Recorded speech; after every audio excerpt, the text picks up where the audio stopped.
Hello everyone, welcome to Cleaning the Litter Box. Today we're going to take a look at the latest video of our favorite transvestite.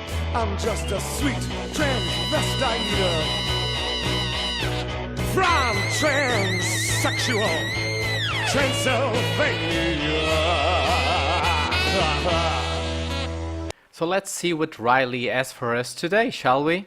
What another delusion does he have to teach us? Hi there! Are you tired of being called a racist, a misogynist, a white supremacist, a Nazi, a homophobe, and a transphobe? Yes, me and the rest of the entire population of the world, the majority of population, that you call all these names, basically diminishing their real meaning, because most people that you call that just have a different opinion than you.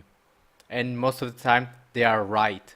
And you don't like that. And you need to learn how to be a politically correct bigot. Well, you people on the left right now really understand what it is like to be a bigot. That's why a lot of people like myself are leaving the left, because the real bigots in the world is people like you. You see, the days of being able to shout racist and sexist slurs from the rooftops are over. People are too politically correct now. It's like for some reason people don't like blatant hatred being spewed everywhere. Blatant hatred or criticism that you don't like. It's a ladder, right? And do you think people like you and people like you trying to bully people into giving you special rights, special treatment? Because equality means no special treatment for anyone. It means that everybody's treated equally. Something apparently you don't understand.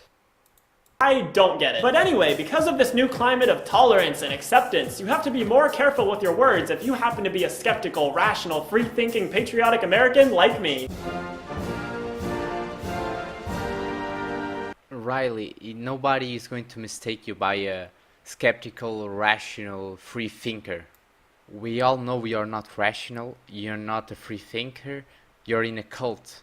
Don't worry though, I've got your back. Here's how you can learn to be a politically correct bigot. Number 1, don't call black people the N-word, just call them thugs. You know that you don't call thugs just to black people. There's some white people that are also referred to as thugs. Normally they share something in common, they're criminals. They are people that commit crimes and we call them thugs. Just happens to be that more than 60% of all crimes are committed by black people in the USA. That's normally why you hear more black people being called thugs. But not all thugs are black people. Not all black people are thugs.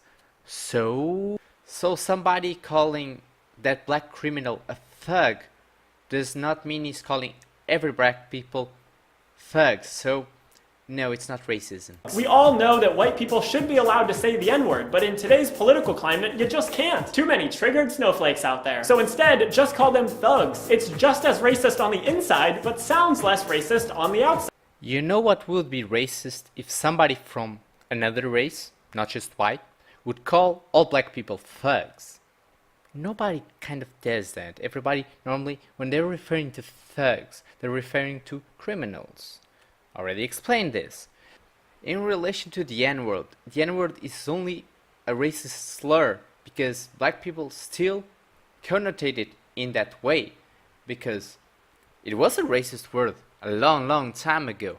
Now you hear black people using that word in a ghetto language, of course, like almost like homie. So that's kind of confusing, because if you use that word and you don't think that word has a negative connotation when you use it, then why is it when white people use the word now it has to have a negative connotation? It makes no sense. Like, I'm mixed race, my grandma and my mother are African, and me and my uncles, when we were young, would listen to hip-hop music and we would use the N-word a lot when we were talking with each other, because it sounded cool. It sounded like we were embracing our heritage. Years later, I see all these people whining about the word, and I was like, what the fuck is that?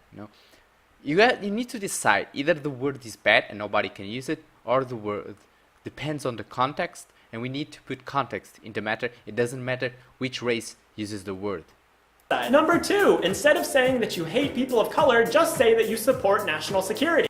Well, let's break down that straw man. First of all, people of color is everyone. Everyone is a color. White is a color. You have different races that are white, but you mix them all together. You have different races that are black, you mix them all together. Actually, you're being more racist than anybody because you're mixing everything together and you're just lumping one side that you call the white people versus the color people. That's basically extremely racist. Second point, yes, immigration should be something that is very controlled because of national security, not just in military and security in terms of national level, but in terms of social level and in terms of safety for the people. Because I hate to tell you, in most Western countries, the majority of crime does not come from local population. It comes from immigrants. That's like a reality in not just America, in most European countries, it's like that. People should only immigrate to a country and be accepted by that country if you're willing to integrate in the culture that you're going. You need to respect their laws, their customs, their culture, their people. If you are not willing to do that, that country should not have any obligation to receive you.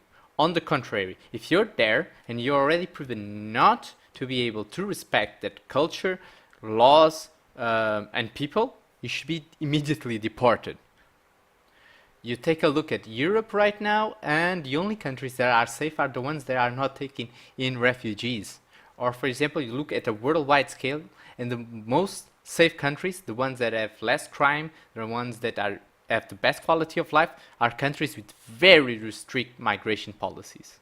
The trick here is that nobody can disagree with wanting national security, so anyone who criticizes you will look like an asshole. Then you can build a huge wall on the southern border and ban people from the Middle East and say it's for national security, even though those things won't actually make us any safer. Actually, they will. Saying they won't is not an argument. They will because, for example, let's take again the example of Europe. Why Europe is so unsafe right now? Because of refugees that came from the Middle East. Why do these refugees can go wherever they want, do whatever they want without being controlled? Because we have open borders. If you have a wall, it will be much difficult to enter without any control. And if you ban certain people from entering your country, yeah, those people will not be in your country to kill you or rape you. Hashtag not all, but if you cannot tell them apart, you don't need to let them in. You only need to let in people that will contribute something positive to your country, and you're sure they will not bring anything negative to your country. And you should always have the option to send those people back if they show that they cannot integrate into your country and bring something positive to it. And this has nothing to do with color. It has to do with culture. There's a difference between a Middle Eastern atheist doctor and an Islamic terrorist. The important part is they look like they'll make us safer, and they'll keep people of color out. It's a win-win. Ah, that's straw man. That's straw man. Number 3, if you want to lead a harassment campaign against someone, make sure that you display a disclaimer saying that you don't condone harassment. You see, an old-fashioned harassment campaign is seen as offensive nowadays. Something about bullying marginalized people or some shit like that. Okay, first off, you're not the arbiter of what is or not a marginalized group. Second, when somebody says something stupid, I don't care who they are, what group they're from. I care about their argument. The validity or non-validity of those arguments, the way it influences others, and the real-world consequences those arguments can have. And when people like you put out bad arguments that can have real-world consequences, yes, people will respond to those bad arguments as they should in the free marketplace of ideas. And I'm sorry, but just because your arguments get destroyed and debunked, that is not harassment. You know, the only reason people put those disclaimers right there is to tell their audience not to lower themselves to your level. So instead of telling people what you're doing, just do all of the same things, but don't say that you're doing it. Essentially, you want to make it easy for your hundreds of thousands of followers to go harass someone by giving them all the information they need, but not actually directly telling them to do it. If you make it easy enough for them, they'll do it whether you tell them to or not. And this way, you can avoid any responsibility. It's like putting a really tasty treat in front of a hungry dog and then telling the dog that it shouldn't eat the treat. It's still gonna do it, but then it's not your fault because you told it not to. I already treated these arguments, but that analogy is terrible because that's not the person who puts the treat there. You are the one who put the treat there in front of a dog, and he's asking the dog not to go after you. What you see is that you put a bone in front of a dog, a big dog goes there, chews a bit on the bone, then a lot of other dogs come and chew on the bone. Why? Because you were stupid enough to put a bone there. And then saying, oh, no, please don't bite the bone. And when we say the bone is a terrible, stupid argument or a terrible, stupid idea that everybody on the internet has the right to criticize.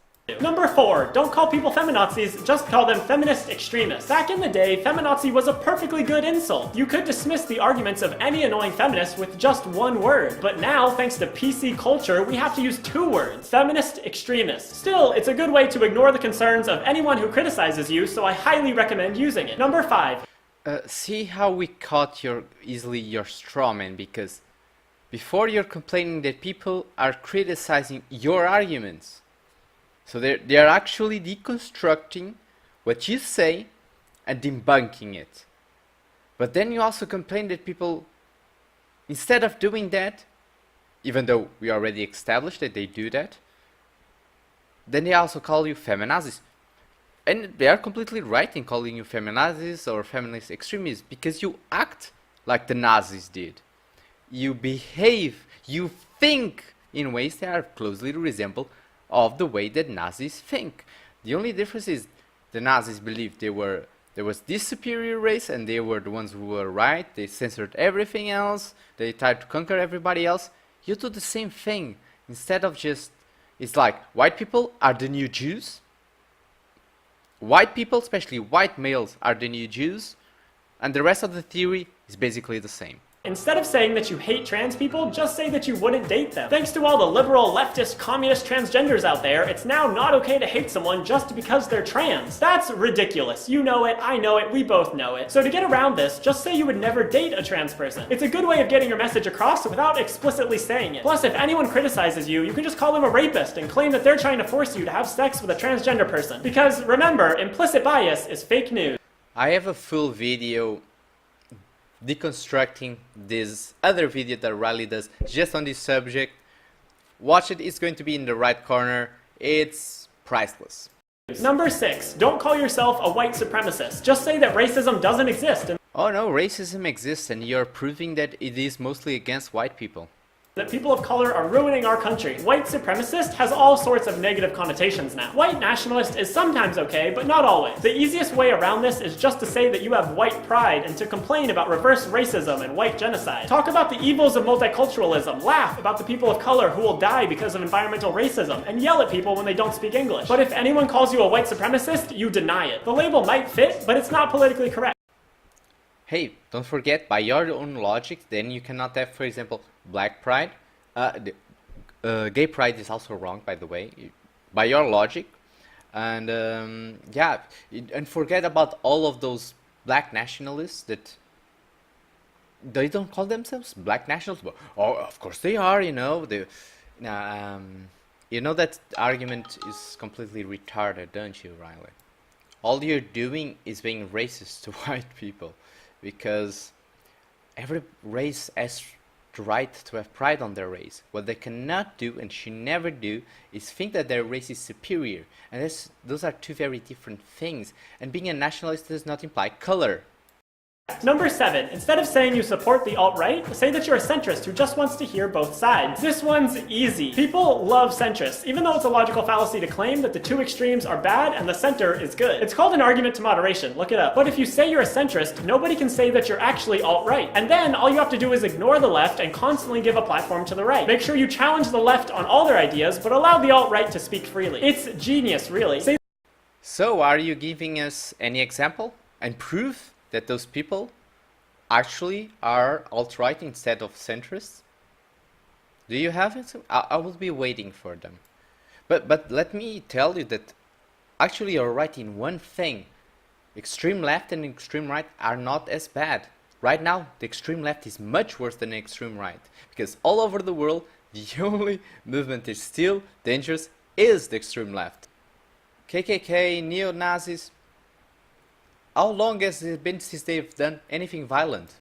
On the other hand, Antifa is always picking fights with people and with weapons, beating up people, and you have Black Lives Matter killing cops. No. The problem is the KKK and the neo-Nazis, you know, those groups that basically have like less than 100 members and are basically just old men shouting in the street. That you support free speech and hearing out both sides. People love that shit, and they won't even see how it works to empower the alt-right. And that, my friends, is how you can be a politically correct bigot. I hope this advice was helpful for you, and if you appreciate it, then please press that thumbs down button. I know it seems counterintuitive, but a thumbs down is the politically correct thumbs up. Thanks for watching this video, and I'll see you next. And that was it for the Straw Man the Video by Riley Dennis, our favorite feminazi. This was really not my best video, but it's complicated to make arguments when the other side actually doesn't make any argument, just uses a lot of strawmans to create this narrative. But hey, tell me what you think about the video, what you think about Riley. Is he going insane? And don't forget, stay fluffy.